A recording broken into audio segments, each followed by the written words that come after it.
मराठा आरक्षण आंदोलनाबाबत राज्य सरकारकडून एक अत्यंत महत्त्वाचा आणि मोठा निर्णय घेण्यात आला आहे. आंदोलनकर्त्यांच्या कुटुंबांसाठी ही एक मोठी दिलासादायक बातमी समोर आली आहे. मराठा आरक्षण आंदोलनादरम्यान ज्या आंदोलकांचा दुर्दैवी मृत्यू झाला होता, त्यांच्या पात्र वारसांना आता MIDC म्हणजेच महाराष्ट्र औद्योगिक विकास महामंडळामध्ये नोकरी मिळणार आहे. राज्य सरकारच्या सामान्य प्रशासन विभागाने नुकतेच 1 जून रोजी सर्व जिल्हाधिकाऱ्यांना याबाबतचे लेखी आदेश जारी केले आहेत. ST महामंडळाने घेतलेल्या निर्णयाच्या धर्तीवरच आता हा निर्णय लागू करण्यात आला असून मृत आंदोलकांच्या कुटुंबातील एक पात्र सदस्याला अनुकंपा तत्वावर MIDCच्या विविध प्रकल्पांमध्ये थेट नियुक्ती दिली जाणार आहे. आता ही नोकरी मिळवण्यासाठी नेमकी काय प्रक्रिया असणार आहे, चला ते देखील समजून घेऊया. राज्य सरकारने सर्व जिल्हाधिकाऱ्यांना आपल्या जिल्ह्यानुसार पात्र लाभार्थ्यांची एक अधिकृत यादी तयार करण्याचे निर्देश दिले आहेत.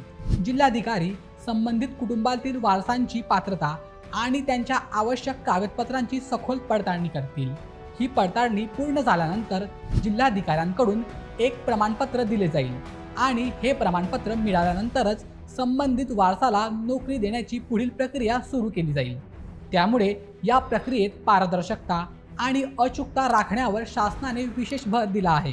तर दुसरीकडे रुग्णालयात उपचार घेत असलेले मराठा आंदोलनकर्ते मनोज जरांगे पाटील यांनी पुन्हा एकदा प्रशासनाला काही महत्त्वाचे आवाहन केले आहेत. समाजात सापडलेल्या 58 लाख कुणबी नोंदीनुसार पात्र लोकांना तातडीने प्रमाणपत्रे देण्यात यावी आणि या प्रमाणपत्राची वैधता करून अंमलबजावणी करण्यासाठी वरिष्ठ अधिकाऱ्यांपासून ते थेट ग्रामसेवकांपर्यंत स्पष्ट आदेश काढले जावेत, अशी मागणी त्यांनी केली आहे.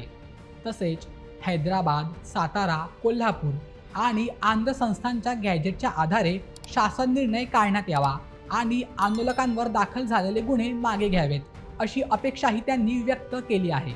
तर मित्रांनो, सरकारचा हा निर्णय तुम्हाला कसा वाटला, यावर तुमचं मत काय आहे ते आम्हाला कमेंट करून नक्की सांगा आणि अशा व्हिडिओसाठी आपल्या बोलमेच्या YouTube चॅनलला सबस्क्राईब करायला विसरू नका. धन्यवाद.